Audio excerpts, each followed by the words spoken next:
Hello, everyone, and welcome to our weekly discussion series that's hosted by the Chaldean Cultural Center in collaboration with U of M Detroit Center, Unique Voices and Films, and CMN TV. I'm your host, Nemu, and our guest today is Amar Abu. Welcome, Amar. Hi, thank you for having me. So, Amar is the author of Elephant Brain and the co founder of Elephant Studios, a center for wellness and meditation practices.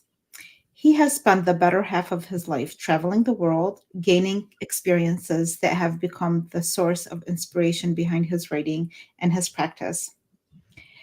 His book, Elephant Brain, is a collection of 10 short stories that are set to touch the soul and resonate with readers on a personal level. The stories are unique yet universal human experiences that are written about in a way that is both personal and profound. So we'll talk about your writing in a little bit because as I was telling you earlier, I just got a glimpse of the kind of writing that you do just by reading the first story. It is very interesting. So we'll get into that in a little bit. But why don't you tell us a little bit about your background, like your childhood, where you were born, and growing up, what kind of influences you've had? Sure, yeah. Thanks again for having me. I was born here in Michigan, first generation, both my mom and dad born in Iraq, and we grew up in Detroit in the 7 Mile Woodward area, like a lot of other Chaldeans. We moved out of that area when I was a bit younger to a small country town called New Boston.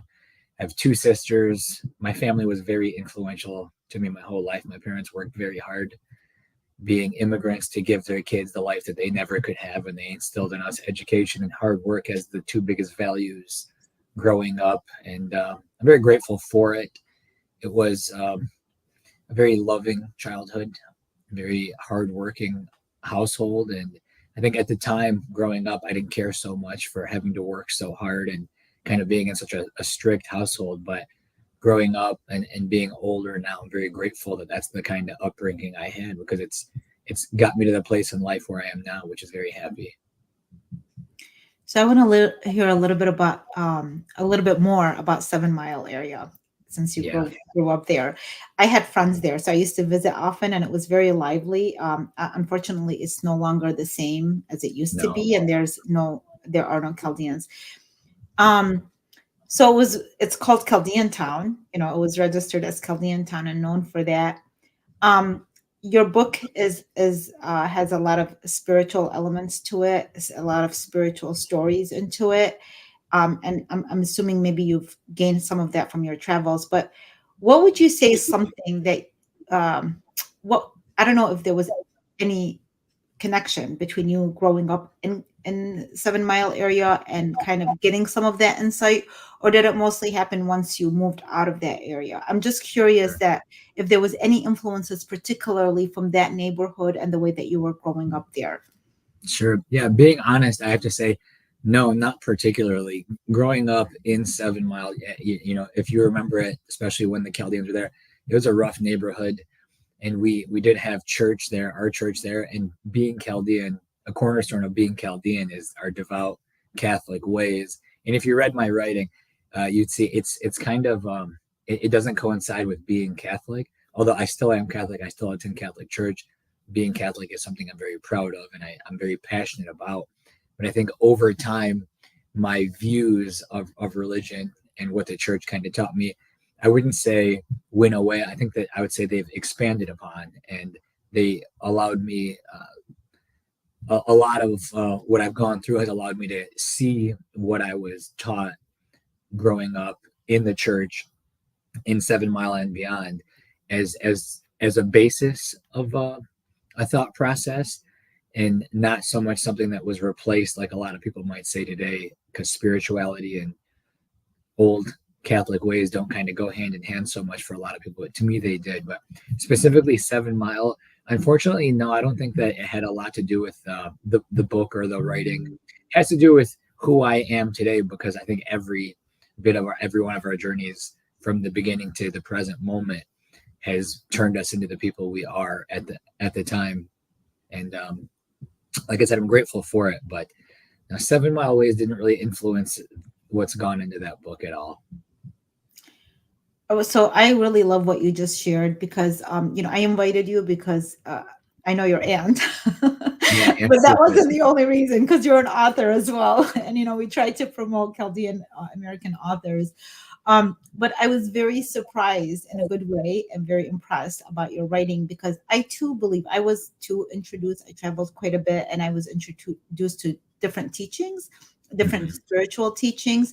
And like you, they actually enhanced my own faith. And so people sometimes are afraid to step outside of that. In your case, it seems that you went in a certain direction that helped introduce you to new cultures, new faiths, new practices. What was the initial, what sparked that to begin with? Since, as you mentioned, it's really not encouraged in our community, but what created that opportunity for you and led you to pursue it?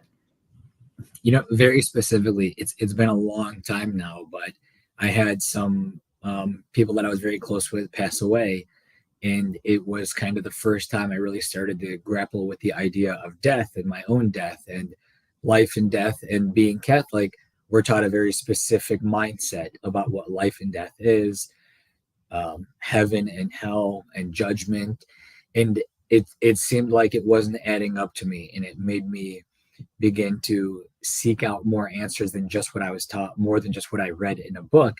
And I think that it changed everything about my mentality in a way that allowed me to start to question everything that I was ever taught.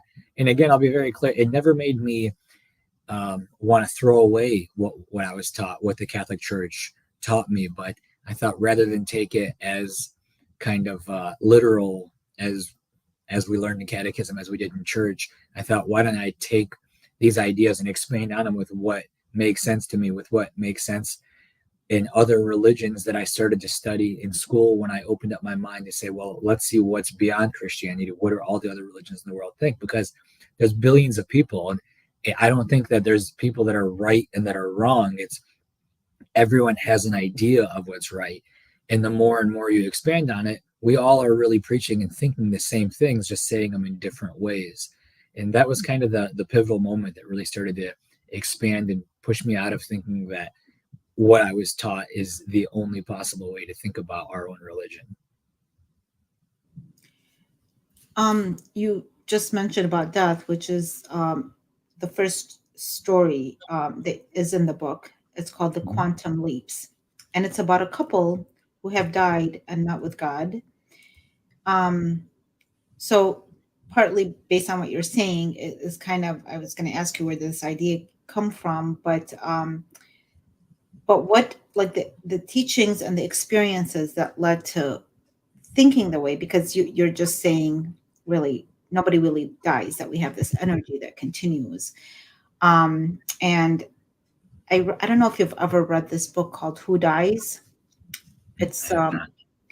I read it after my mom passed away because she was living with us for 5 years, and after she passed away I was really saddened. And even though some of aspects of your story I had that belief already, but then when I read that, it just kind of felt like, no, everybody's energy kind of continues, and we don't know exactly what happens, but even reading your story was it's kind of peaceful for anybody who has lost someone, that kind of feels like, yeah, we're not, it doesn't end, there's this energy that continues. But what inspired that story, and what are the things that you came across over your lifetime that led you to want to write it, or what teachings that you came across?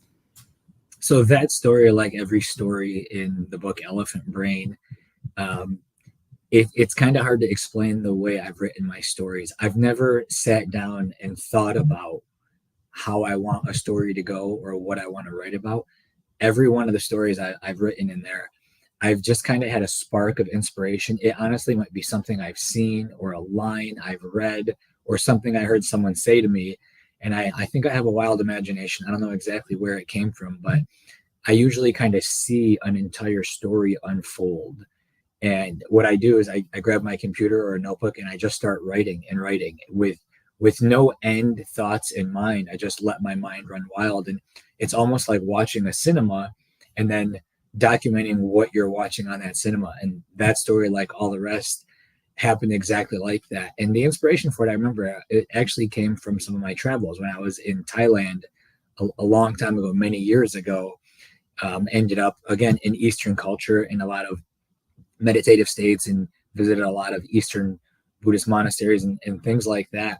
And I remember very specifically having a night staring up at the sky, looking at stars, and just thinking about eternity and thinking about life and death and existence. And I started seeing in my head two people, and I had these ideas running through my head about what happens to people that love each other when they both die, and do they still get to find each other again after they die in this place. And honestly, I had this whole vision and the whole story, and that's what spawned the quantum leaps. I just wrote what I saw, and I think I'm fortunate enough, and I believe I have it somewhere in the book where I do describe that. I don't think that art truly comes from the artist. The artist is just a messenger for God and things like that. It's God doing the speaking, and the artist just doing the writing. And that's kind of truly what I believe was the inspiration for that story, as well as all the other ones in Elephant Brain. Yeah, actually, you do have this quote where you say that your experiences and connections with the people of the world have allowed God to speak through me and my writing. Yeah, Tell us about some of these travels. So you just mentioned Thailand. Were there other countries that you went to that, whether their teachings left an impression on you, or just, share some of sure. that. Always fun to hear about other cultures. Yeah, I just recently went to, I don't know the exact number, but I know I crossed 50 countries this year. So I'm somewhere in 53 or 54 countries visited now. And there are definitely places that were very powerful. Thailand and Jerusalem, Peru. I did a hike to Machu Picchu, and but I'll be honest, it's not so much the place. Any place I've ever been to, as magical as a place as it is, it's always the people. It's meeting people around the world from completely different cultures and getting out of this comfort zone of home, and I guess forcing yourself to get to meet people, talk to people, learn about people's lives. And it's kind of what really spawned this interest in me to start to study other religions. Because as I said, being Chaldean, I hate to say that we're kind of raised in a very small niche, a lot of us. In being Catholic, my grandma used to take me to church. God bless her, my favorite person ever, and taught me very specifically every day. We talk about Jesus, would preach this, and God says this, and I believed it, and I still do, but it's all I ever knew. And it was travel and meeting people that taught me about Judaism, Buddhism, Islam, Hinduism, that really got me, as I said, thinking, why do I think that I have it right and anyone else has it wrong? I think we all have it right in different ways. So anytime people ask me, well, where should I travel, or what's an amazing place to go, I usually say that same thing back. It's not the place, it's the people. And it's the people of the world that teach you so much about yourself and about the rest of the world. So my answer lies more in less in the places I've been and more in the people I've met in those places. Wow. So, did you say you marked the 50th country, or you're gonna I'm get? over 50 now. I'd have to You're sit over down, 50. but yeah, I think maybe 53 or 54 countries. Okay. Wow. Well, Yeah, that's it's been a amazing. big passion. Yeah. That is important. I used to travel a lot. Then when I got married and had kids, my situation changed a bit. But there was one thing that I learned from these travels that I took with me is that you can also travel nearby, like by getting in a car. And I go to the Hindu temple. I'd visit that if they have a certain event or a meditation. They would bring gurus from overseas, from India. Mm. I visit different temples, different places, and I realize that even around the corner, there's opportunities for us to enjoy other cultures and other religions if we want to, or if we are like, especially new moms, limited to traveling. Yeah. So there's so much richness. There really is so much richness in that. But I'll try in the future to aim for that 50 countries or further. It's not off my list. It's just a little bit on hold. But like Um, you said, I agree. I think you can have the same experience in your own neighborhood, meeting people outside of what you're used to, and truly opening up, letting people open up to you, and opening up to other people, and opening up your mind. well, and that includes, I mean, I'd like to learn more also about your studio, Elephant Studios, because meditation is something that is also the power of meditation, is just realizing we are all on sacred land wherever we go. and that connection with a higher power. But if you could tell me a little bit more about your studios, and if it's I don't know if it's local or if it's something that it's like on the Sure. side that you do. But if you can elaborate on that and just also share with us the importance of meditation. Sure. Yeah. Elephant Studios. So I say I refer to it differently than I did when I first published the book. So Elephant Studios itself is no longer an exact specific studio. Now it's more of an idea with a studio that revolves. So my now wife and I we have a home with an old historic horse barn in the backyard, and the horse barn is almost 200 years old. And she engages in the same practices. She has her yoga teacher certification. We spent a lot of time doing meditations together and whatnot. So several years ago, we decided to embark on this big renovation project, and we turned this massive, old, beautiful horse barn into a studio. And it was a free studio. We've never charged for a class, and we've never turned anyone away. And it kind of started as a space for just us to kind of practice with a few friends. And she would teach yoga classes. I would lead meditations. We'd have different art gatherings and things like that. And it just organically grew every week. People would come and say, "Hey, can I bring my friends next time?" And it went from 3 or 4 of us hanging out to we had to have an online RSVP system because we had the room too full of people every week. We had people coming in from around the country that wanted to teach different classes like ecstatic dance medicine and Reiki and Kundalini. And it was an amazing place. And the sad end of the story is that a couple of years ago, almost 2 years ago now, the studio burned down.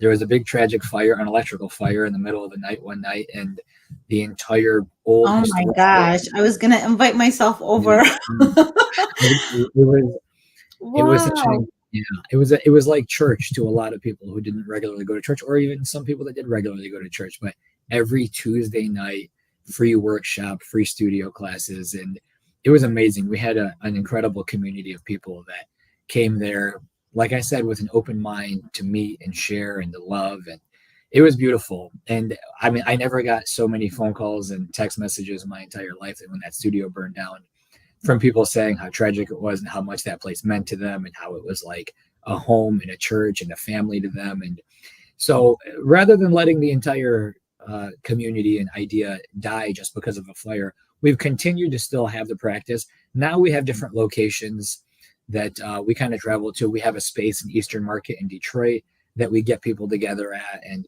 we never rebuilt that same barn, but we still host events. We still get together for meditations. We still share. And the community is still strong. And it's only grown since then.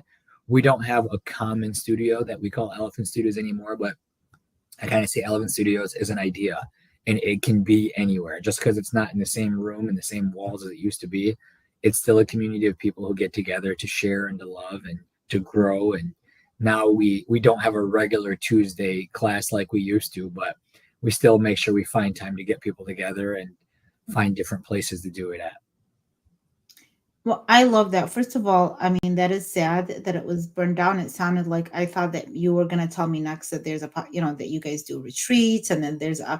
and then when you told me that, that was disappointing. But then I like how you took that and turned it into something else, that you knew that you planted it, some seeds, and that you're not going to just, you know, uproot the tree that you guys have built.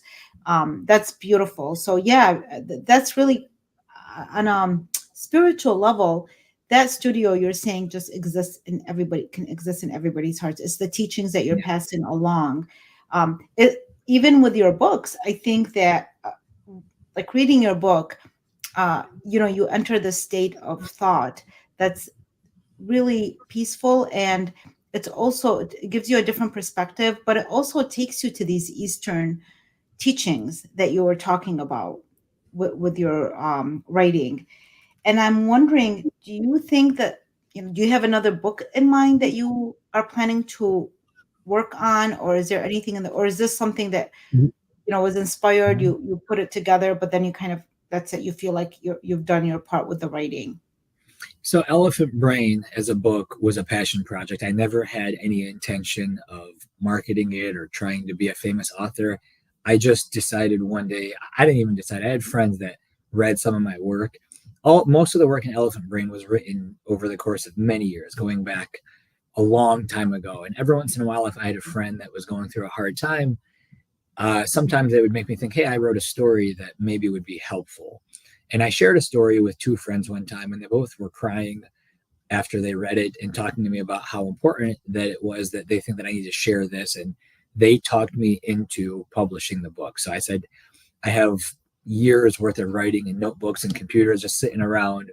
So I picked 10 stories that I'd written that I thought share the same theme, and decided as a passion project, I'm going to put them together and publish a book. So I don't have another book in mind, although I have plenty of other writing sitting around in notebooks and journals. I have a full-length novel I wrote some years ago, but always kind of for personal enjoyment to write and just to express myself creatively. But never did I actually expect years ago to write a book, until, like I said, friends talked me into it. So maybe one day I'll be brave enough to take another collection of stories and publish them, or work on the novel to finalize it. But at this time, I don't. But it was quite a bit of work to actually publish a book in the first place. It's a lot more involved than I thought it would be. It's a great process, but the passion project bucket list has been checked off. But I have had a lot of people reach out to me and say, hey, your writing was very important and it helped me get through a tough time.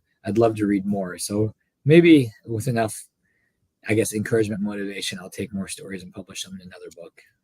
Well, I agree with those people because I too felt like so aside from the stories, your writing is good. It's simple to relate to and connect to, but it's good writing. It's very touching as well. And that I remember one time one of my teachers said that that's kind of sometimes the hardest writing is the writers that make it look so simple that you can relate to it, and then that it's so touching rather than it's all this complicated. And if you have all these manuscripts sitting around, so one of these days we'll have you back on with the next book that you have somewhere down the line, but you have plenty of time. So that's wonderful. Do you work?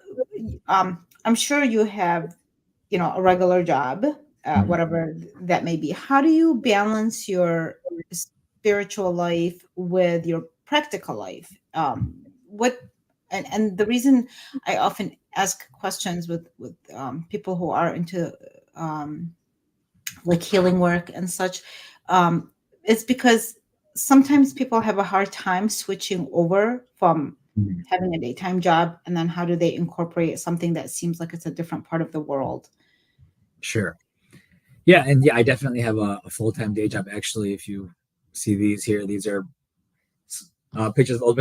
I'm in steel construction. Actually, that's my full-time job. I'm the CEO of a company called Vertex Steel, and my 9 to 5 or my 7 to 6, really, most days involves running a steel company, and it has absolutely nothing to do with my spiritual ways, and is quite a completely different theme than elephant brain and whatnot. And I balance the two by just understanding that I have to compartmentalize different parts of my life. I have a lot, as we all do, a lot constantly keeping me busy. So I know, hey, during these hours, I need to focus on this steel company. And during those hours, I focus on family. And during these hours, I focus on health. And I think that being raised in a very disciplined household, to know that work and education and work and education and work and education were the values instilled in me at such a young age, they've allowed me to adapt a lifestyle and a mentality that focuses on compartmentalizing those things and making sure that I'm wearing the right hat at the right time. And it's definitely a juggling act. And I think I've done a pretty good job at it for a long time. If you knew me on a personal level, you'd probably wonder how I can kind of carry so much weight on a daily basis, because, running this company, I actually have partnerships in 5 other companies other than Vertex is my baby that I spend all my time in, that run on my own. But the partnerships I have in other businesses as well keep me pretty busy. I just got married, and we're talking about starting a family soon. Congratulations. Yeah, we were looking up some information, the social media person and I, yesterday, we were looking up some things, and you have amazing pictures with your beautiful wife and the trips that you were on. She's the rock that helps all of us go. Well, congratulations. You deserve that. And maybe based on what you're saying, it's probably the spiritual life kind of feeds you that kind of energy, so that it's not really taking anything, it's probably adding for your energy and to be able to focus and juggle these different acts. I realize how important that spiritual life is, meditation, and honestly being present, finding ways to be mindful. I need it to balance out the rest of my life that has nothing to do with that. Like I said, being CEO of a steel company, it tends to force you to be a certain way for a lot of hours during your day, every single day. And I want it to be a little softer around the edges overall. So I think to balance myself out, I need that practice. I need to make sure I stay focused on putting in hours of meditation during the week and finding time to make sure I'm staying healthy physically, mentally, emotionally, so that I could be a well-rounded person. I don't want to be a very one-sided or very specific person that only fits into one category, I think. So maybe the need to keep the spectrum well-rounded is what keeps me there. So we have only a few minutes left, Amar, and what message would you give the community? It could be just people in general, because everybody needs to slow down and meditate, and that kind of energy. Everybody needs that. But particularly maybe for the Chaldean community Mhm. who might not understand this as much, or maybe not embrace it. But what message would you give in general? The message I have for the world is that love is the answer. As much as we focus so much and we tend to kind of get this microeconomic view of our own lives and get so engulfed in our corner of the world and what our stress is and what our needs are and our wants are, we have to try to remind ourselves every single day that there's a greater purpose for everything. All of our suffering, all of our pain, all of our happiness, all of our joy, it's all very, very short lived. Everything we do, everything we have is going to disappear, turn into dust one day. Our lives on this world, in this world, are very, very, very temporary. But if and that can be such a sad and daunting thought, but if we remind ourselves that there's a greater purpose, we exist in this eternal spectrum, we've always existed. We're always going to exist. So the things that stress us out, the things we focus on, our goals and whatnot in the short term, kind of always need to be overshadowed by the idea that we exist for the great purpose of love, the great God. God is love, and we're a part of this universe. We always have been, we always will be, and there will be highs and lows. But if we focus on that idea that love is the answer to every question, love is the reason we exist, and love will dictate what happens to us after this life, then I think that we can walk through life a little lighter, a little bit easier. Yeah, and imagine a world with all of with that kind of attitude and embracing everybody on a basis of love, rather than all these technicalities that we put ourselves under the label of, and separate ourselves with. So, Absolutely. well, I really enjoyed interviewing you, because Yeah. touch on topics that are some of my favorites. Elephant Brain is available on Amazon, Correct. and it's an easy read, but it's very touching. Your writing is very beautiful, and we look forward to your next book. Okay, I'm sure that Thank you it's so going to much. come out one of those days. Okay, Thank you. thank you very much Inshallah. for joining. Inshallah, yes, Yeah. I believe it will. Now a novel and more stories and stuff. I'm like, it's just a matter of time, because I'm sure that this wore you out. So you just need a little bit time before you get to the next one. So Yeah. thank you very much, Amar. Thank you everybody for watching, and have a wonderful day. Yeah. Thanks again for having me. Bye Take bye. care. Bye bye.